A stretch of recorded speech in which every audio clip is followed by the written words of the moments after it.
Aujourd'hui, à J'adore ça, on se parle des franchises de jeux vidéo qu'on voudrait voir revenir. Moi, tantôt aussi, je vais vous parler d'une BD que j'ai découverte. Et de mon côté, je vais vous parler d'une série que j'ai découverte. Yes! Let's go! C'est parti. I deeply love. J'adore ça. J'adore. I deeply love. 13. 7. Baptiste, vas-y encore. J'aimerais noter quand même que ça fait très longtemps qu'on n'a pas eu de critiques. Il me semble que c'est fut un vrai, temps où on c'est avait vrai. beaucoup plus de critiques que ça. Ben, 13 plus 7, ça fait 20. Et comme c'est moi qui m'en rends compte, Baptiste, c'est moi qui ai le critique, donc c'est toi qui as la punition. C'est ça. Non, ça va finir, mathématiquement, ça va finir par arriver. C'est sûr que oui. C'est sûr que oui. Bienvenue tout le monde à bord de ce nouvel épisode. J'avais quand même bien hâte de te jaser de ça, mon cher Étienne, parce que Ouais. les franchises de jeux vidéo qu'on voudrait voir revenir, c'est un sujet qui sonne un peu comme si on était des vieux de la vieille qui parlions de nos sujets, genre des vieux jeux vidéo que probablement qu'il n'y a aucun jeune d'aujourd'hui qui connaîtrait. Fait que je trouvais ça cool. Mais ça dépend ce que tu entends par jeune. Ça dépend ce que tu entends par jeune. Mais c'est vrai que ça pourrait ressembler au gaming des années 90 dans certains cas. Ouais. Épisode qu'on a fait par le passé d'ailleurs, si Ouais. ça vous intéresse, allez jeter un coup d'œil. Tout à fait. Mais Fait que là, il y a quand même des nouvelles affaires là-dedans. Ouais, c'est ça. Je me permets de commencer le Mhm. sujet. T'as l'initiative. Tout à fait. Avec une petite catégorie de deux jeux que j'ai appelée Ubisoft Command. Donc, Rayman.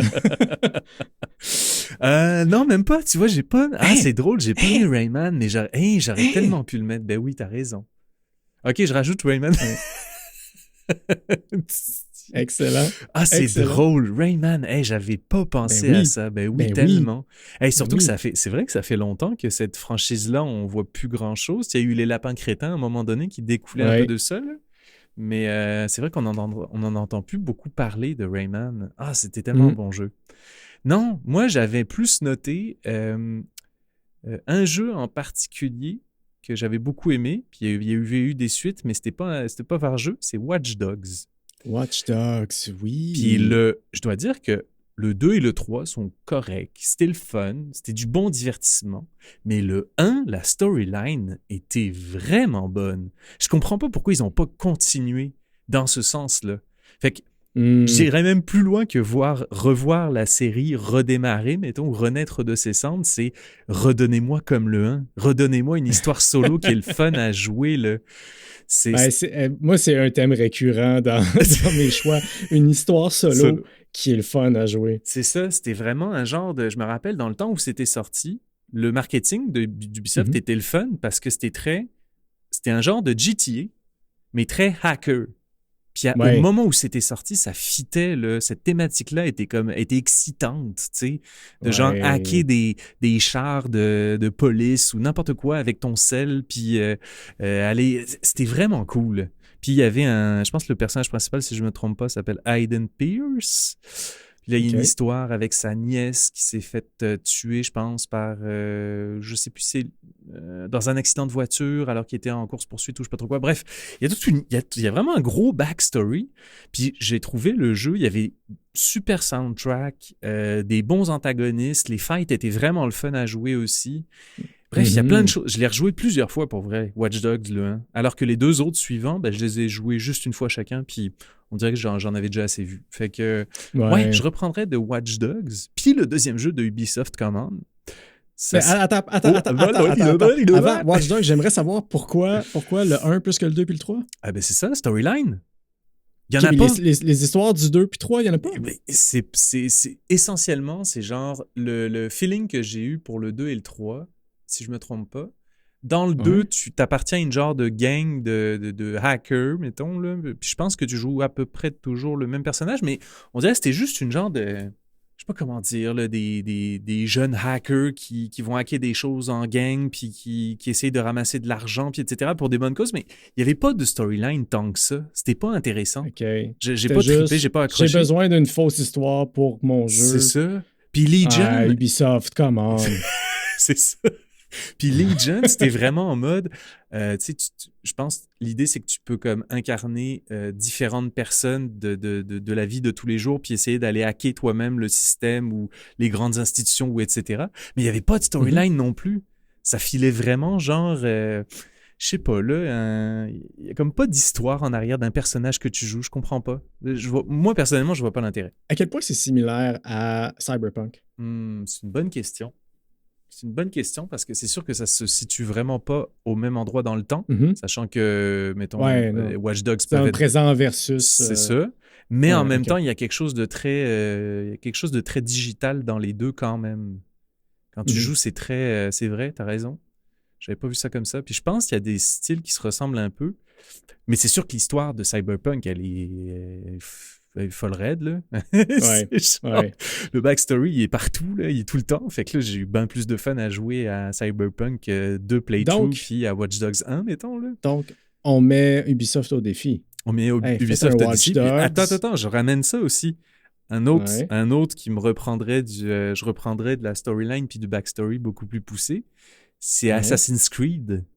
Mais dans le temps de la série du 2 puis des deux autres qui ont suivi avec Ezio Auditore puis Desmond Miles, le jeu, à ce moment-là, il était tellement le fun parce que quand tu étais dans l'Animus puis que tu jouais Ezio, c'était le fun. Il y avait une super histoire. C'était vraiment intéressant. Puis quand tu sortais de l'Animus puis que tu étais Desmond Miles, il y avait une super histoire puis c'était super intéressant. À cette heure, on a perdu... Non seulement c'est devenu un peu fade quand t'es dans l'Animus des fois, c'est du filler de open map gigantesque, mettons, là. Fait que c'est ça. Puis, il se passe plus rien en dehors de l'Animus. Ils ont essayé de faire des trucs à droite, à gauche. À un moment donné, dans Black Flag, t'étais d'un seul coup en first person. Puis c'était comme, hein? Quoi? Qu'est-ce qui se passe? Je comprends plus. Je comprends plus. Ouais, c'est spécial. Fait que je suis comme, revenez donc. Revenez donc à une formule qui a super bien fonctionné puis qui a fait tout le fame de ce jeu-là, je trouve. Mais je pense que peut-être le problème avec Ubisoft, c'est que quand ils décident qu'ils travaillent sur une série, ils en font un par année. Ouais, c'est ça. Ça devient une machine à sortir des jeux alors que ça devrait être un craft. C'est ça, exactement. T'sais? Genre quelque chose qui fait le plus artisan qu'industriel, mettons. Ouais, puis tu sais, c'est pas pour enlever quoi que ce soit aux gens qui travaillent. Ah ben non, mais il faut un travail extraordinaire. Les gens qui travaillent chez Ubisoft, c'est exactement là. Il faut vraiment être fait fort pour travailler là-bas puis avoir du talent. Puis, tout à fait. Mais tu sais, c'est des décisions qui sont prises up top. C'est ça. C'est ça. Mes anciens amours Ubisoft, j'ai hâte. Puis Rayman. Ouais, puis Rayman. C'était ça ma première petite catégorie. À toi, Étienne. Moi, je vais y aller avec des catégories, moi aussi, tiens, parce que je les ai comme mis dans un ordre où il y a un filon qui se suit, puis je pourrais segouer d'un à l'autre facilement. Fait que la première catégorie, je vais y aller. Nintendo, come on. Come on. C'est bien, ils vont tous avoir le commande après. Le premier là-dedans, c'est Star Fox. Je veux un vrai Star Fox. Star Fox, c'est un jeu, c'est un shooter de l'espace, dans le fond. Tu te promènes dans un vaisseau, puis c'est un peu Star Wars-esque. Puis t'as des wingman, puis faut que tu ailles d'un bout à l'autre du système solaire, mais selon le chemin que tu prends, c'est plus ou moins difficile. Puis c'est juste un bon jeu de N64 dans le temps. Tu sais, bon, N64, ça date de la N64, le dernier qui est sorti? Non, pas le dernier qui est sorti, mais le dernier qui était... Qui était meaningful. Réellement, ouais. Parce qu'après, ils ont fait comme, non, Fox, il va sortir de son vaisseau. Il va avoir un gun. Puis c'est comme, non, je m'en fous de ça. Moi, je veux du piou-piou dans l'espace. Je veux des piou-piou-piou dans l'espace. OK? Je veux pas marcher puis découvrir des dinosaures. Je m'en fous.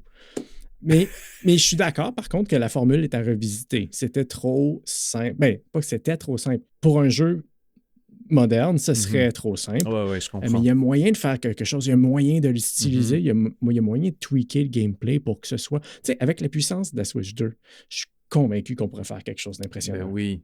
Je suis 100% convaincu. Ben oui. Puis, c'est une franchise qu'ils ont laissée à l'abandon. Mais là, il y a des rumeurs Oui, je sais, tu m'en avais déjà parlé un peu. Ouais, puis j'ai pas envie de spoiler quoi que ce soit pour quiconque, alors je vais me taire. Là. Ah non, mais tu peux aussi le dire puis dire de sauter un timestamp plus loin. Non, ben avancez de 30 secondes, OK? Je vais me timer 30 secondes. Si jamais vous voulez pas être spoilé pour le film de Mario Galaxy, probablement que Fox va faire une apparition. Parce que si on analyse 2 ou 3 des frames d'un des trailers, on peut voir comme un pistolet puis le côté d'une jambe qui a l'air de la jambe de Fox McCloud. Ouais. Donc, voilà. Il me reste 7 secondes à brûler. Donc, hey Baptiste, comment ça va? Alors voilà, ça fait 30 secondes. Donc, si vous avez skippé 30 secondes sur votre téléphone, c'est fait. Vous avez été spoilé pour absolument rien. Le deuxième truc... Attends, juste un petit truc, la question. Un jeu de Fox dans l'espace, mettons, ce qui me vient à l'esprit qui a été purement genre, qui est sorti il n'y a pas longtemps, c'était Star Wars Rogue Squadron, qui se passait beaucoup dans l'espace aussi, qui était du fight dans l'espace beaucoup. Ben, Rogue Squadron, oui, je pense que ça pourrait être quelque chose comme ça, mais je pense que Star Fox a un potentiel d'avoir une histoire aussi intéressante. Oui, tout à fait. Le multiplayer était pas juste du multiplayer local. D'ailleurs, allez écouter notre épisode sur le multi-local, on en a parlé. Mais je pense qu'il y a un potentiel d'avoir une histoire. Il y a toute l'histoire de Fox McCloud, son père est mort en faisant une mission, mais est-ce qu'il est réellement mort? C'est comme pas clair, même quand tu finis le jeu au 64, est-ce que ça se passe dans la tête de Fox ou pas? Il y a des trucs sur lesquels ils peuvent jouer. Je pense qu'il y a un bon potentiel. Il est complètement inutilisé par Nintendo. Come on! Puis le deuxième, Donkey Kong Country. Là, je parle de 2D, là, side-scroller. Un side-scroller, un vrai. OK? Je veux un retour à ça. Si tu as joué à Donkey Kong Country 1 ou 2, si tu as joué à Donkey Kong Country Returns, Tropical Freeze, c'est des excellents side-scrollers, c'est des excellents platformers. C'est, no joke, dans les meilleurs side-scrollers qui existent. Non seulement pour la musique dans ces jeux-là, mais aussi pour l'originalité, la difficulté qui est juste au bon niveau. C'est parfait. Puis juste le plaisir en général, la créativité visuelle dans, entre autres, Tropical Freeze, puis Donkey Kong Country Returns, c'est super beau. Et le dernier qui est sorti date de 2014. OK, ça date un petit peu quand même. Ben ouais, mais après, ils en ont sorti un autre, puis on est comme « Ah non, c'est un remake. » Puis là, ils ont sorti un autre, puis « C'est un autre remake. » Puis ils en ont sorti un autre, puis « C'est un autre remake du remake. » Tu sais, ça en est ridicule. S'il vous plaît. Nintendo, come on. J'adore Donkey Kong Country. Je veux continuer à adorer Donkey Kong Country. Donnez-moi-en d'autres. Je vais comme « Shut up and take my money. » Fait que cet épisode, c'est un plaidoyer. Vous pouvez prendre des bits puis les envoyer au CEO de Nintendo, au CEO de Ubisoft. C'est ça. Là. Puis là, il va essayer de comprendre. Il va dire « Ah zut, c'est en français. » Puis là, il va engager un traducteur français, puis le traducteur français va dire « Je comprends rien. C'est quoi ce bordel? » Exactement. C'est Peut-être qu'il va te comprendre toi, mais... C'est drôle que tu aies parlé de Donkey Kong Country. J'étais persuadé que l'un de nos astronautes aurait nommé ça. En fait, je pensais à JP, mais il n'a pas nommé celui-là. J'en profiterai peut-être pour parler de nos suggestions d'astronautes. T'en penses quoi? On a notre cher Powerhead, Eddie, qui a suggéré Half-Life. Je suis tellement d'accord avec cette suggestion-là. C'est drôle parce que je parlais avec des amis. Valve, c'est très obscur quand ils décident de travailler sur un jeu vidéo, puis quand est-ce qu'ils vont décider de le sortir. Ils sont complètement allergiques au chiffre 3. Half-Life, non. Portal, non. Team Fortress, non. T'es comme, mais c'est tous des très bons jeux. Pourquoi? Parce que 3, c'est pas vrai, je vais le faire. Puis même, j'ai eu un débat ce midi avec des collègues. Est-ce que Half-Life Alyx est Half-Life 3? Selon moi, non. J'ai pas l'impression non plus. Parce que c'est plus une expérimentation. C'est ça. Une expérimentation. C'est une excellente exécution du potentiel du VR dans l'univers de Half-Life. Mais est-ce que c'est Half-Life 3? Pas sûr. Je sais pas. Est-ce que je vais jouer à ce jeu-là un jour? Jamais de la vie, je vais faire des crises cardiaques. J'ai vu des extraits, puis j'étais pas en mode VR et c'est ça. Ouais. Mais oui, très bonne suggestion. JP, qui nous suggérait définitivement Splinter Cell, que je n'ai jamais joué. Je veux dire, c'est très connu Splinter Cell, mais j'y ai jamais joué. Contra aussi. Je sais pas c'est quoi Contra. OK, Contra, c'est un side-scroller où tu gunnes sans arrêt. Donc, imagine, tu te promènes, Baptiste, puis tu fais... Puis tu gunnes, puis là, il y a des bonhommes qui courent vers toi. Il faut que tu les gunnes avant qu'ils te foncent dedans. Il y a plein de choses qui te tirent dessus dans tous les sens, puis il faut que tu les gunnes, puis c'est vu de côté. C'est-tu comme un... Ah non, j'allais dire, c'est-tu comme un Doom? Mais non, Doom, c'est first person. Là. Non, c'est ça. Ah, ouais. Et moi, je pense, puis là, Capitaine Jean-Philippe, pardon, peut-être que tu es d'accord ou pas avec moi, mais je pense qu'il devrait, oui, revisiter Contra, mais le laisser en 2D, side-scroller. Puis des fois, Contra était vu de haut aussi, mais je pense qu'il devrait le laisser comme ça, puis essayer de le réinventer. Hey, maintenant, on a 2 joysticks sur nos manettes. Imagine ce que tu peux faire. C'est vraiment cool. Puis d'ailleurs, le code, le Konami code, up, up, down, down, left, right, BA, select, start, ça vient de ce jeu-là. Si je me rappelle bien... J'aime ce genre de savoir nicher, Étienne, c'est parti. Si je me souviens bien, c'était les développeurs qui avaient mis ce code-là pour pouvoir... Ça te donnait 30 vies à Contra, parce que Contra était incroyablement difficile. Est-ce que c'était pour tester le jeu? 3. Exactement, puis ils ont oublié de l'enlever. C'est bon. C'est cool, là! J'aime tellement ça. Hey, pour le QA, les gars, on va mettre un code. Fuck, on a oublié de le retirer! Ça va, ça. C'est excellent, j'aime ça. Mais là, c'est drôle, tu parlais de 2 joysticks à Contra. Je me dis, mettons, Sea of Stars, c'est un jeu où tu peux contrôler les 2 personnages en même temps, si je me trompe pas, avec tes 2 joysticks. Ah non, c'est peut-être pas lui. Non, excuse, il y a un personnage qui suit l'autre. Non, c'est pas lui. Ça n'a pas rapport. C'est pas lui. Non. Mais Thierry, contacte-nous. Oui. On te veut sur le podcast. Je dis ça comme ça. Thierry Boulanger, on te parle? Yes. C'est à toi qu'on parle, Thierry. Et NHL pour JP, parce qu'il n'y a pas eu de nouveau jeu vraiment depuis 2018. C'est vrai, ça. C'est vrai. C'est le même jeu qu'ils revendent à 70-80$ à chaque année. Let's go. Moi, j'ai une théorie là-dessus. Puis, je sais pas si tu vas être d'accord avec moi, mais EA Sports devrait arrêter d'être radin.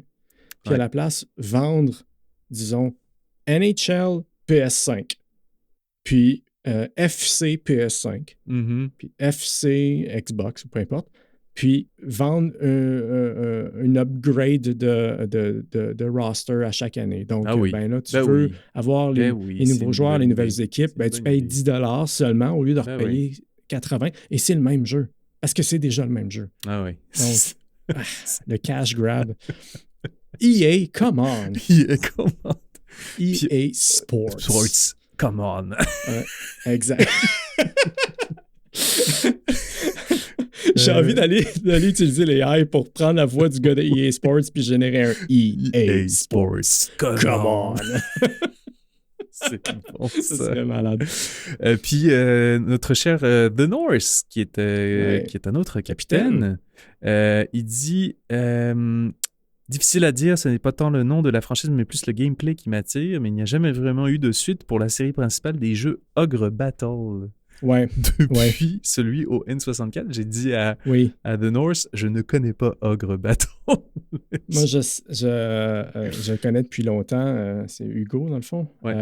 Hugo, je le connais depuis très longtemps. Puis c'est la seule personne que je connais qui connaît Ogre Battle. Et, c'est drôle. Il louait au club vidéo quand même régulièrement. Mais c'était un jeu de stratégie. Puis quand même assez... Mon cerveau de garçon de 11 ans n'était pas capable d'être assez stratégique pour jouer à ce jeu-là, mais Hugo était beast mode. Puis, Ogre Battle. Oui. Ouais. Super. Fait que c'est ça les suggestions de nos astronautes. D'ailleurs, si vous voulez participer aux suggestions d'astronautes, vous pouvez joindre le Discord en vous abonnant gratuitement à Patreon. Allez sur j'adoresapodcast.com. Yes. Patreon gratuit. Gratuit en plus. Pour la prochaine catégorie. C'est quoi ta catégorie commande? Eidos, come on. Eidos. Oui. Qu'est-ce qu'ils font, Eidos? Tu les connais pas? Non? Hein? Ok. Ben, dis-moi des jeux, puis je vais peut-être te dire, ah oui. Ah oui, Eidos. Deus Ex. Deus Ex. Te rappelles-tu de cette série de jeux-là? Okay. Ça me dit quelque chose, mais j'ai jamais joué. OK. Connais-tu les derniers, mettons, les 3 derniers Tomb Raider qui sont sortis?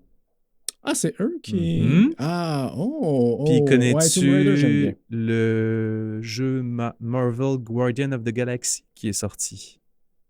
Genre, il y a quand même quelques années, là. Ça fait un petit moment. OK. Non, j'ai pas joué à ça.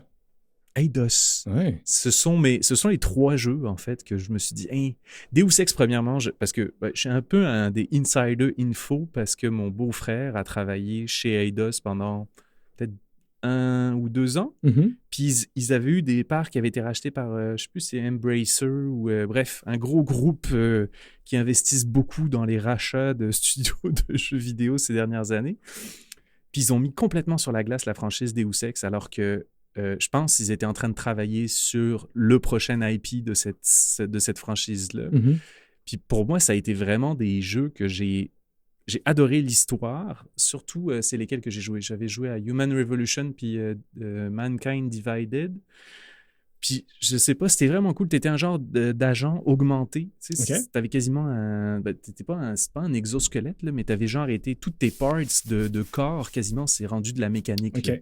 Fait que t'es super fort, puis t'as des guns, t'as une vision augmentée, t'as des trucs, fait que là, tu peux aussi enquêter sur des affaires, puis là, tu peux essayer de te faufiler. Mais Baptiste, je me rappelle que tu fais des... Tu peux le dire si tu veux juste jouer à Cyberpunk, hein? Parce que depuis tout à l'heure, si je veux dire... c'est vrai. Merci Cyberpunk de m'avoir offert des choses que... c'est ça. Ah, c'est vrai que ça ressemble un peu encore à Cyberpunk. Ouais. Ça a probablement inspiré des devs chez CD Projekt Red. Ouais. C'est sûr que oui. Fait que, ouais, cette série de jeux-là, j'avais particulièrement aimé ça. Okay. Marvel Guardian of the Galaxy. Écoute, ils ont fait, au même moment, je pense, ils ont fait un autre jeu qui était Marvel Avengers, qui était vraiment pourri. Genre vraiment pas bon. Mais c'était pas Eidos qui l'avait fait, je pense. Tu contrôlais des bonhommes, ça se peut-tu? Ouais, ben non, c'était pas vu de haut. Okay. Mais tu contrôlais du monde, puis là, il fallait que tu c'était pas intéressant. Okay. Genre, il fallait que tu ailles un bout à un autre de la ville, défendre des trucs, puis là, mais c'était comme du rinse and repeat. C'était zéro le fun. Okay. Zéro le fun. Okay. Mais Marvel Guardian of the Galaxy, il y avait une super bonne histoire. Ouais. Puis, ce qui est cool de Guardian of the Galaxy, c'est que les soundtracks sont toujours bonnes. Ouais. Fait que ce soit dans le film ou dans le jeu vidéo, ben quand t'as un fight puis que les soundtracks partent, c'est vraiment le fun de jouer. C'est un des seuls films de Marvel que la soundtrack est intéressante parce que c'est des vraies chansons plutôt que de la musique, exactement. Beige. Oui. C'est ça. Ouais. Puis Tomb Raider... cependant, je dois dire qu'il y en a un autre qui s'en vient, mais qui est repris par c'est Crystal Dynamics, qui est un autre studio, je pense, avec lequel Eidos a déjà collaboré par le passé. Okay. Sauf que, je sais pas pourquoi, comment dire, j'ai un petit attachement très personnel aux 3 derniers Tomb Raider que Eidos avait sortis, parce qu'on dirait que c'est eux qui avaient comme, je sais pas comment dire, relancé la franchise, puis que ça avait été vraiment bon. Oui. Vraiment bon. Je me rappelle jouer... même dès le premier des 3 qu'ils ont fait, tu marchais à un moment donné, je pense, dans la boue, tu pouvais comme t'enfoncer, puis tu voyais les traces en arrière de toi, genre, qui étaient laissées, puis ça m'avait impressionné, parce que c'était pas le genre de choses qu'on faisait tant que ça avant, genre ce genre de niveau de détail-là, mettons, là, quand tu jouais. Ouais. J'avais vraiment apprécié ça. Je me rappelle que c'est un des jeux de l'époque Xbox 360 que j'avais vraiment aimé. Puis j'avais été impressionné parce que je ne m'attendais pas à aimer ça tant que ça. Puis, tu sais, parce que moi, Tomb Raider, c'était juste comme Lara Croft, les seins en polygone. Puis, tu sais, pour vrai, c'était un peu ridicule. Puis là, ce jeu-là, c'est Lara Croft, comme, quand même forte mais vulnérable, qui essaie de survivre. Puis c'est très cinématique. Puis c'est très. J'avais trouvé ça vraiment intéressant. C'était super bon. Ouais. J'avais vraiment aimé ça. C'est ça, ma série Eidos Command. OK, je vais y aller avec Rare / Microsoft. Come on. Come on. Ok, ça va tout être des commandes. Peut-être pas plus tard, mais c'est pas grave parce qu'à un moment donné, il va falloir ressusciter une compagnie, mais c'est pas grave. Diddy Kong Racing. Puis ça, là, je sais qu'il y a une bagarre avec Nintendo là-dedans. Parce que Diddy Kong Racing. Parce que, ben, il y a Mario Kart, mais Diddy Kong appartient à Nintendo, mais Diddy Kong Racing appartient à Rare. Puis Rare appartient à Microsoft. Puis Diddy Kong Racing, c'est un jeu comme Mario Kart, mais en mode aventure. Où tu dois déverrouiller des trucs, tu as des missions, tu as des trucs que tu dois trouver, il y a des secrets. C'est juste que tu te balades toujours en kart dans le Oui, mais il y a des courses aussi. C'est comme un mélange de. Puis c'est vraiment cool. Tu as des véhicules volants, tu as des véhicules qui vont sur l'eau. Puis ça date du 64, puis à l'époque, c'était révolutionnaire. Puis t'avais les gens qui avaient Mario Kart qui disaient « Non, Mario Kart, c'est super. » Puis t'avais les gens qui avaient Diddy Kong Racing puis qui disaient « Non, tu comprends pas. Tu connais pas Diddy Kong Racing. » Puis c'est vrai qu'il y avait quelque chose de plus. Il y avait des boss fights dans Diddy Kong Racing. Tu sais, il y avait des trucs vraiment cool. Puis, tu sais, c'est à l'époque où Rare faisait des super bons jeux. Puis, bon, c'en est un qui en a marqué plusieurs. Puis je pense que ça mériterait d'être revisité. Au pire, tu appelles ça... tu sais, tu fais comme un genre de Banjo-Kazooie, puis tu crées un autre personnage à la place, puis tu l'implémentes dans le jeu-là, puis tu tasses Diddy Kong, puis tu appelles ça Banjo-Kazooie Racing. Je m'en fous.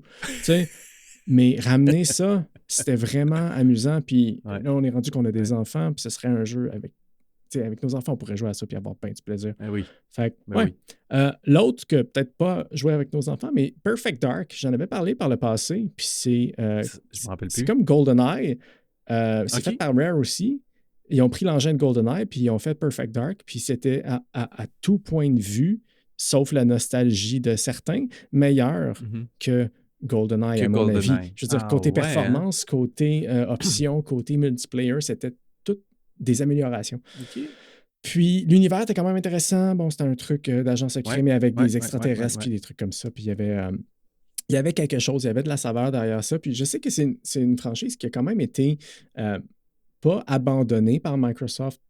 Il y a comme eu certaines tentatives de reboot. Puis là, dernièrement, il était supposé sortir un jeu il n'y a pas longtemps, puis il y avait plusieurs chapitres du jeu qui avaient été enregistrés motion capture, puis voice acting, beaucoup de travail qui avait été fait. Puis Microsoft, dans l'espèce de vague de on détruit l'univers du gaming, Xbox et compagnie de l'été dernier, ont mis fin au projet, ont mis fin à la compagnie qui le faisait, puis ils ont juste décidé de tuer ça. Et je trouve ça débile. Come on. C'est tout. Regarde, je pense que je nous écoute, là, puis je pense que c'est l'épisode de J'adore ça où on est le plus, pas dans le négatif, mais dans le découragé. D'habitude, on est super pépé, on est super positif. Mais regarde, Baptiste, non, on les aime, ces jeux-là. Voyons, regarde. C'est juste qu'on va décider de se créer un studio de jeux vidéo. I Love It Studio. Et on va faire Perfect Light à la place. Puis on va reprendre ces idées-là, Baptiste. Toi et moi, puis le AI, on va faire des jeux, tu vas voir. Non, mais c'est qu'on les aime. Exact. C'est juste pour ça. Ouais. C'est juste pour ça. Oui. On est rempli d'amour envers ces affaires-là. Exactement. Mais comment? Mais comment? Commande pas dans le sens découragé, commande dans le sens allez, là, on se retrousse les manches, puis on le fait, là. Go, allez, là. Microsoft! Go. C'est ça. Oh, c'est bon. Est-ce que t'en avais d'autres? Remedy. Hey. Oui, les connais-tu? Ils ont fait Alan Wake, Control, Max Payne. Ah, c'est eux, oui. Ouais. Oui. Ils avaient sorti un jeu qui n'avait pas été un grand succès commercial et qui pourtant, selon moi, était un chef-d'œuvre qui s'appelle Quantum Break. Oh, j'ai déjà entendu parler de ça. Ouais, je sais pas que j'en ai déjà parlé dans un épisode. Puis ce jeu-là, il y a des acteurs quand même assez connus. Il y a Sean Ashmore, qui est un acteur canadien, qui est le personnage principal. Puis il y a Aidan Gillen, qui joue l'antagoniste. Ça, c'est Littlefinger. Oh, yes! Yes! Fait que là, tu joues une histoire où, justement, l'antagoniste, il invente, je pense, une machine à... je sais plus si c'est remonter dans le temps ou... En tout cas, bref, du voyage dans le temps. C'est ça la prémisse. Puis, toi, en tant que personnage principal, ben, tu essaies de le poursuivre pour empêcher, je sais plus trop quelle grande menace, mais bref, c'est ça la prémisse de l'histoire. Puis, tu hérites d'une capacité de ralentir le temps. OK. Puis là, il faut que tu te battes. Tu fais des combats, puis il y a des moments où tu fais juste ralentir le temps, puis là, tu peux te dépêcher de passer en arrière d'ennemis pour comme essayer de les gunner plus vite, puis etc. Fait que tu peux le dire si tu veux juste jouer à Cyberpunk. Cyberpunk. C'est vrai. C'est fou, c'est hein? drôle. C'est toujours ça. Ah, c'est drôle. Mais, OK, mais il y avait ça. Fait qu'il y avait le gameplay que je trouvais vraiment cool. Ouais. Moi, ce que j'avais adoré, qui je pense n'a peut-être pas plu à tout le monde, c'est que dans ce jeu-là, en plus de jouer puis qu'il y avait des personnages qui avaient été, tu sais, ben, les faces, les visages des acteurs avaient été mappés sur les personnages, puis etc. Mhm. Il y avait, je pense que c'était peut-être découpé en 3 chapitres. À chaque fin de chapitre, tu avais un 20 minutes de film avec les vrais acteurs. Oh! Oh, C'était oui! vraiment bon. Ouais, J'avais adoré ce concept-là. Moi, j'étais comme, tu mixes genre des bouts de film avec des jeux vidéo, là. Ouais. Moi, j'adore ça. Ouais. Je capotais là-dessus. Là. Ah, c'est cool. Puis là, c'est ça. Puis là, je sais que Remedy, ils ont plein de projets en parallèle, mais je me disais, hey, moi, j'aimerais ça voir un Quantum Break 2. J'aimerais tellement ça. Ah, c'est cool. C'est J'aime ça. ça, les concepts comme ça, où ils essayent Ouais. quelque chose. Puis des fois, ça vieillit bien, des fois, ça vieillit mal, mais Mhm. quand ça sort, c'est toujours comme vraiment impressionnant. Tu sais, il y avait eu C'est ça. Ben, L.A. Noire, que c'était oui, un c'est des premiers vrai. jeux où Ouais. il misait énormément sur l'acting et la subtilité dans Ouais. l'acting. Ben, Bon, te rappelles-tu ça a de mal Command vieilli, & Conquer Red Alert? Ah oui, il y avait des bouts de films là-dedans aussi. Il y avait des vidéos, genre. Ouais. Mais c'était des vidéos très pixelisées, mais c'était des acteurs qui jouaient. C'était vraiment cool. Ouais. C'était super cool. Puis même dans... je vais arrêter après ça, là, mais Star Wars Rebel Assault, Ah oui. Oui. c'était quasiment un film que tu jouais un peu des fois. Oui. là, Oui, ish, là. je comprends ce que tu veux dire. Oui. Ouais, Oui. c'est ça. Ouais, Ah, mais ouais, ça, c'est c'était cool. Lucasfilm faisait vraiment... LucasArts, dans le temps, faisait vraiment des LucasArts. jeux vraiment C'est ça. cool. Puis Ah, originaux. c'est ça qu'on avait dit. Hmm. On les a rachetés, hein, puis on va faire des... On a racheté Lucasfilm, donc on peut recréer LucasArts. D'ailleurs, si tu me permets, je peux passer à mon prochain jeu. Oui, vas-y. LucasArts, on va y aller avec TIE Fighter. Ouais. J'en ai déjà parlé par le passé, la série X-Wing Alliance et compagnie. TIE Fighter, c'est un jeu qui est sorti en 94, puis c'est un jeu de simulation, en gras italique, là. Simulation de combat spatial. Donc, imaginez un avion, le cockpit avec tous les boutons dans un vrai avion. Là, il y en a une tonne. Ouais. Ben, c'est le même genre de jeu, mais version Star Wars. Puis le truc qui est spécial avec TIE Fighter, c'était l'esprit derrière ce jeu-là. Il y avait une campagne vraiment poussée Nice. où tu pouvais gravir les échelons de l'Empire, puis où, pendant tes missions militaires, tu pouvais remplir des missions secrètes que tes commandants n'étaient pas vraiment au courant, puis que tu pouvais gagner des points pour gravir les échelons d'une société secrète de l'empereur. Puis c'était vraiment cool, ce côté-là, une espèce de, tu sais, les trucs un peu shady dans l'ombre. Puis le fait que justement, quand tu progressais dans ce jeu-là, tu progressais pas à unlocker des trucs qui, cosmétiques qui servaient à rien ou à avoir, t'as un meilleur missile. Puis non, c'est juste comme, hey, maintenant, on te fait plus confiance en tant que pilote. Tiens, va piloter tel vaisseau dans telle mission. Puis c'est que logique, tu sais, ce qu'on te propose. Puis ça manque. Je comprends. Ils avaient essayé avec Star Wars Squadron récemment, un genre de point de départ potentiel pour un retour de la série X-Wing ou TIE Fighter, avec un support de VR qui était principalement fait pour le multijoueur aussi. Bon. Mais c'était un jeu qui était très incomplet. Puis c'était un passion project par du monde de EA d'ailleurs, qui avait aucune microtransaction dedans, puis qui était seulement quelque chose comme 40$ le jeu. Mais c'était un demi-jeu, tu sais. Oui, c'est ça. Et ils auraient pu, en tout cas, ils auraient pu continuer avec ça. Mais la bonne nouvelle, il y a des gens vraiment crinqués qui ont travaillé sur un remaster non officiel de TIE Fighter qui s'appelle TIE Fighter Total Conversion. Puis c'est basé sur un remaster non officiel de X-Wing Alliance, qui est un jeu de 99. Donc, tu sais, tu pars d'un jeu de 99, tu l'as refait, remasterisé, tu as tout amélioré la performance de cet engin-là, puis de tout ce que tu peux faire avec. Puis là, il y a des gens qui ont vu ça et ont fait comme « Ouais, mais ce sera jamais TIE Fighter. Oh, wait, ça pourrait l'être. » Et ils ont refait TIE Fighter là-dedans. Je l'ai essayé sur mon vieux PC. C'est malade, man. C'est complètement malade. Il y a vraiment du monde motivé puis crinqué qui travaille là-dessus. Ça me fascine. Puis, tu sais, je peux pas dire que ça a l'air d'un jeu de PS5, là, mais pour quelque chose qui roule sur un moteur de 99, c'est hyper impressionnant. C'est malade. Chapeau. Je passerai à ma prochaine suggestion. Pas suggestion. C'est une idée. Non, j'ai envie que tu passes à ta prochaine suggestion. Vas-y, Baptiste, suggère. D'accord, ce sera ma prochaine suggestion. BioWare, come on! BioWare, come on! Ils ont fait un jeu qui s'appelait Neverwinter Nights. Ah, le nom me dit quelque chose. Ouais.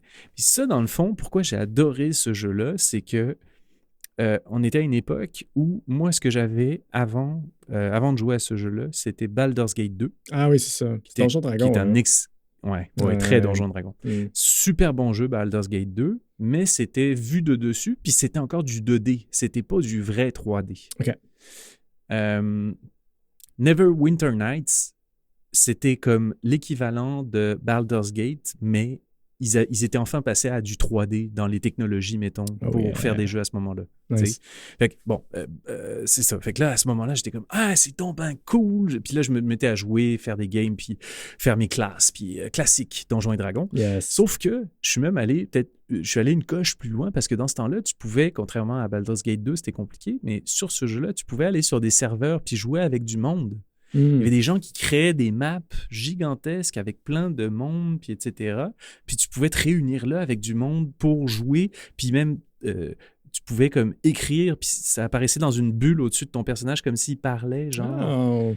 Fait que c'était super cool, c'est cool. Pour vrai. C'est cool. Fait que là, on s'est mis à faire du vrai roleplay, là. C'était comme tu jouais ton personnage puis tu le faisais parler. Tu sais, c'était pas Baptiste qui parle, c'était le personnage qui parle, tu sais. Puis j'ai tellement trippé, là. J'ai joué genre des elfes noirs, des nains, c'était vraiment nice. Pour vrai, c'était une super belle époque. Sauf que s'il fallait le refaire aujourd'hui, je le donnerais pas à BioWare. Je demanderais à Larian Studio de me le faire. Oh! Ouais. Oh! Ouais. Oh! Ouais. Parce que j'ai beaucoup aimé leur Baldur's Gate 3, qui était la dernière version de Baldur's Gate, puis qui était très 3D, puis qui était très D&D, justement. Ouais. Puis là, ils ont annoncé le prochain Divinity qui, je sais pas quand est-ce qu'il va sortir, mais c'est ça. On dirait que je leur fais confiance pour livrer des bons jeux de ce genre-là. Malade.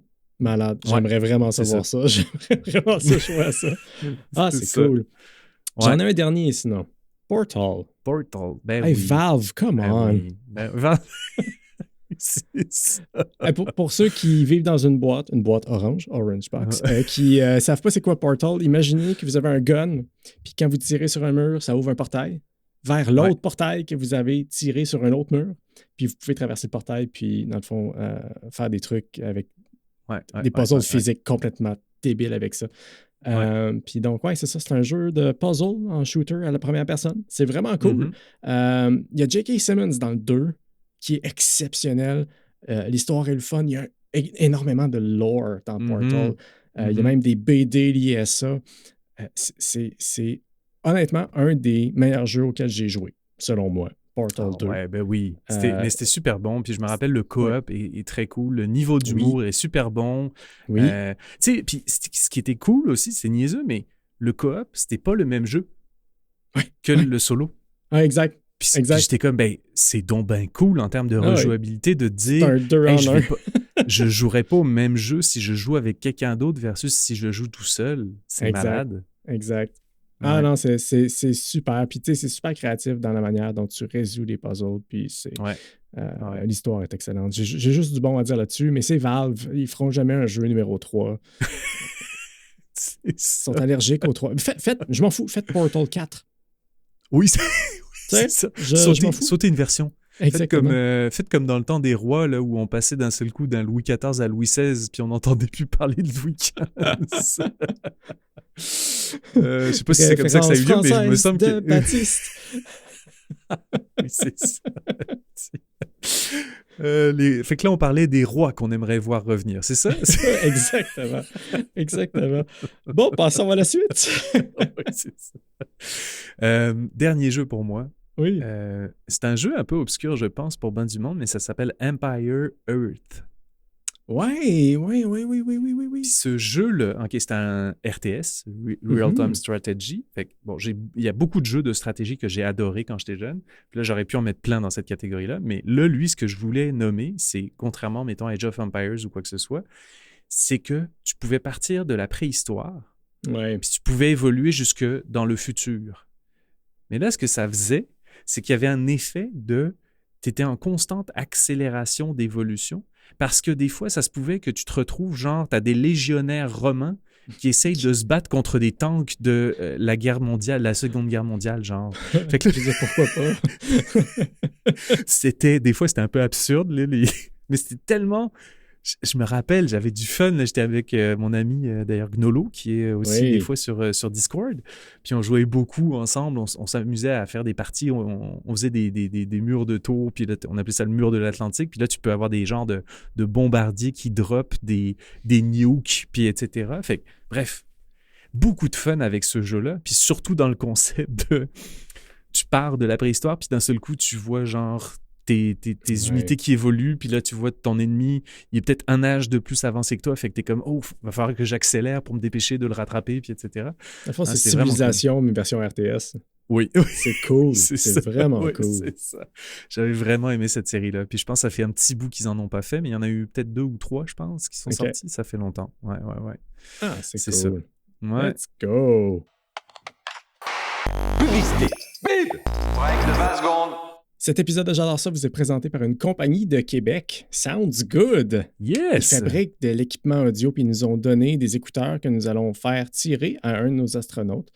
Mais d'abord, je vais vous parler des écouteurs qu'ils m'ont donné à moi. Ils m'ont donné des SG Oasis. Puis, j'ai envie de faire un review honnête parce que, tu sais, oui, c'est un commoditaire. Oui. Ils nous ont donné des écouteurs. C'est très cool. Mais les SG Oasis, ça ressemble à des AirPods Pro. Mais on va comparer des pommes avec des pommes. Ils sont 2 fois moins chers. C'est pas un produit de la même qualité. Gamme. Mais, exactement. Tu sais, AirPods Pro, j'en ai. Leur force, c'est le noise cancelling total, puis la précision des sons aigus. Mais les SG Oasis, honnêtement, je les ai dans les oreilles en ce moment. Les basses sont incroyables. Les basses sont complètement débiles. Puis la batterie dure super longtemps, sont super confortables. Noise cancelling est satisfaisant à l'extérieur. À l'extérieur, c'est débile. J'ai des problèmes avec mes AirPods que quand ils ventent, j'entends que le son du vent qui est comme amplifié par le noise cancelling. C'est incroyable. J'ai pas ce problème-là avec les Sounds Good. Nice. Puis même le frottement de tuque, tu sais, quand je porte une tuque par-dessus. Oui. Ça fait là, j'ai aucunement ça. Puis ça atténue assez le son que je suis conscient de mon environnement, mais je suis pas dérangé par mon environnement. Non, c'est ça. Pour vrai, cool. C'est super. Synchronisé sur 2 appareils en même temps. Donc, mon téléphone puis ma Switch 2. J'ai des écouteurs pour ma Switch 2. C'est vraiment le fun. Je suis super content. C'est mes nouveaux écouteurs d'extérieur puis de sport. Puis j'ai des AirPods Pro. Là. Puis c'est ceux-là que j'utilise en ce moment. Très nice. Fait que c'est vraiment cool. D'ailleurs, ils sont tellement gentils qu'ils nous ont envoyé une paire de SG Session, qui n'est pas la même chose, qui est un casque qui couvre les oreilles complètement. Je vous en parlerai la prochaine fois. Exactement. Ils nous ont envoyé ça à faire tirer pour un de nos astronautes. Donc, premier tirage de J'adore ça. Il y a 2 façons de participer. Cool. La première, allez sur le Patreon, puis suivez-nous sur Patreon. Il va y avoir un post qui va parler du concours. Vous allez devoir commenter sur le post. Commentez sur le post pour participer et vous devez bien sûr suivre J'adore ça gratuitement ou payant sur Patreon ou vous pouvez vous joindre au Discord et le Discord aussi va avoir un post là-dessus. Yes. Puis vous pouvez commenter sur le post du concours. Si vous êtes capitaine, donc si vous êtes capitaine sur Patreon, vous doublez vos chances de gagner. Yes. Et mieux que ça, parce qu'on est gentil puis que Sounds Good aussi sont gentils, on a un code promo. Donc, le code promo SG75 pour notre Patreon. Donc, vous allez avoir 75% de rabais sur votre abonnement Patreon pour le premier mois. Et donc, ça fait en sorte que vous allez pouvoir devenir capitaine pour 50 cents. Très On s'entend cool. que c'est ça. 50 cents. C'est ça. Puis vous 50 doublez cents. vos chances de gagner. Tirage fin mai. On s'en donne des détails au prochain épisode, Baptiste. Yes. Yes. Hey, merci, Alors, Étienne, du détail. Oui. Si vous voulez en savoir plus sur les écouteurs Sounds Good, rendez-vous sur soundsgood.ca. Merci à Sounds Good pour leur soutien à J'adore ça. On soutient les balados québécoises. Mon préféré. Super. Maintenant qu'on est passé à travers notre mission principale d'épisode, on va vous parler de nos découvertes, mais j'aimerais commencer, avant de parler de nos découvertes respectives, c'est par vrai. parler du pool des Oscars. Le pool des Oscars. J'espère que vous étiez avec nous sur Discord. Si ce n'est pas déjà fait, ben là, ça fait 3 fois qu'on vous le dit dans l'épisode. Allez vous abonner gratuitement à Patreon pour rejoindre le Discord. On a organisé un pool des Oscars. C'était vraiment cool parce qu'on a fait un épisode aussi, un mini-épisode sur les Oscars qu'on a mis en ligne, je pense, 1 ou 2 semaines avant, si je ne me trompe pas, là, les Oscars en soi. Ouais. C'est ça. Puis là, on avait fait un peu nos prédictions parce que chacun, Étienne et moi, on avait regardé quand même certains des films qui étaient nommés pour les meilleurs films. Puis dans le pool des Oscars, ben, je pense qu'on pourrait peut-être parler des résultats. Ça devrait parler. Dans le fond... C'est complètement débile. Complètement débile. J'en reviens pas. On devrait parler d'abord on devrait vous mettre au courant qu'on a un capitaine qui s'appelle Jean-Philippe Matt, qui a une connaissance cinématographique qui nous dépasse tous, je crois. Je pense connaissance, mais surtout attrait et amour pour le cinéma. Oui, c'est ça. Mais peut-être aussi le bon jugement. Je ne sais pas comment dire. Mais il y a du goût. JP, je veux dire, t'as du goût. Non, c'est ça. Bon, il a essayé de tricher, parce qu'au début, il a dit qu'il en avait eu 23 sur 24. Non, OK. Mais, gars, je vais expliquer parce que je le connais bien, puis ce qui se passe, c'est qu'il fait 2 rondes de prédiction. Il en fait une avec son cœur, puis il en fait une stratégique. Puis celle qu'il a envoyée pour le pool de J'adore ça, il l'a fait avec son cœur. Et il a obtenu 20 prédictions correctes sur 24. Je ne sais pas si vous comprenez qu'il allait aléatoire. Tu sors de là avec peut-être 4 ou 5 bonnes prédictions. Il y en a eu 20 sur 24. C'est complètement ouais. J'ai fait à peu près la même job. J'ai eu un score de 8 sur 24. Je me suis rendu à 12. Ma blonde, Nobs, elle a eu 13. Mais JP a juste comme... il y a Skyrocket, ouais, exactement. Mais non, c'était vraiment, moi, mes belles surprises. Je dois dire que finalement, avec le recul, je n'étais pas sûr au début de mettre Sean Penn en supporting actor, mais avec le recul, je suis comme, OK, ouais, non, je pense qu'il le mérite. Je pense que je ne l'ai jamais vu comme ça. Jamais vu comme ça. Fait que ça m'a bien surpris. J'étais très content pour Sinners, One Battle After Another. J'étais content aussi pour eux autres parce que je trouvais que c'était un très bon film. Mais c'est ça, ça ressemble à ça. Puis petite déception, mais ça c'était mon cœur qui parlait. Mais Arco qui a perdu face à Keep Up Demon Hunters, j'étais déçu. J'étais très déçu. C'est ça. En tout cas, vie, mais bon, c'est la vie. Je ne fais pas partie de la moyenne là-dessus. Avec toi, ta découverte du mois, mon cher. Oh, on commence par moi. D'accord. J'hésitais entre 2 séries, mais j'ai tranché. Je vais vous parler de la série The Gentleman. À ne pas confondre avec le film The Gentleman, mais de toute façon, les 2 sont faits par Guy Ritchie. Donc, c'est pas très grave. Mais oui, la série, pas besoin d'avoir vu le film, déjà, pour voir la série, parce que apparemment, c'est pas vraiment relié ensemble. Moi, j'ai juste vu la série parce que je devais faire un choix. Est-ce que je regarde le film ou je regarde la série? J'ai regardé le rating IMDb, puis je suis allé voir la série. Donc, voilà. Nice. C'est avec Theo James et Kaya Scodelario. Là, Baptiste, tu vas me dire, mais qui est Geo James et Kaya Scodelario? Geo James et Kaya Scodelario? Exactement. Theo J'ai massacré son nom. Theo James est surtout connu comme étant le gars dans le film Divergence. Puis Kaya Scodelario est surtout connue comme étant la fille dans Maze Runner. Donc, si tu additionnes ça ensemble, c'est 2 personnes qui sont connues surtout pour des séries de films pour ados de 2014, dont juste le premier film a connu un quelconque succès. Ça se résume bien, c'est exactement ça. Ils ont exactement le même profil. C'est quand même assez impressionnant. Et ils sont super bons dans la série. L'histoire, c'est... il y a un noble anglais qui hérite du titre et du domaine de son père et donc devient le Duke of Halstead. Mais il se rend compte que sur son domaine, ou plutôt sous son domaine, il y a une organisation criminelle qui fait pousser du pot. Puis c'est ça qui paye pour les dettes de la famille et qui finance comment faire rouler le domaine, dans le fond. Parce que, tu sais, eux, ils ont une grande maison avec des servants et tout. Il faut payer ce monde-là. Ben, c'est ça qui paye pour ça. Puis, j'en dirai pas plus, mais c'est du Guy Ritchie. Donc, bon, ça ressemble un peu à Snatch. Oui, c'est ça. C'est un peu moins snappy que Snatch. Tu sais, c'est un peu moins les coupes rapides, puis j'ai planifié tous les plans, puis j'ai planifié exactement ce que je voulais faire au montage. Mais par contre, ce qui est drôle, c'est que les épisodes qui font le plus Guy Ritchie dans l'âme, où tu le vois visuellement, c'est ceux qu'il n'a pas réalisé. C'est ceux qui ont été réalisés par d'autres mondes. C'est drôle. Qui se sont dit, je vais respecter l'esprit. Exactement. C'est vraiment cool. C'est super beau. C'est bien écrit. C'est drôle. Les accents dans la série, c'est juste magique, là, les accents. À un moment donné, t'as des mafieux scouts qui arrivent, puis t'entends des trucs genre « Look, there's grain! Peck the grain! » C'est tellement cool, là. C'est juste magique. Pour vrai, j'adore ça.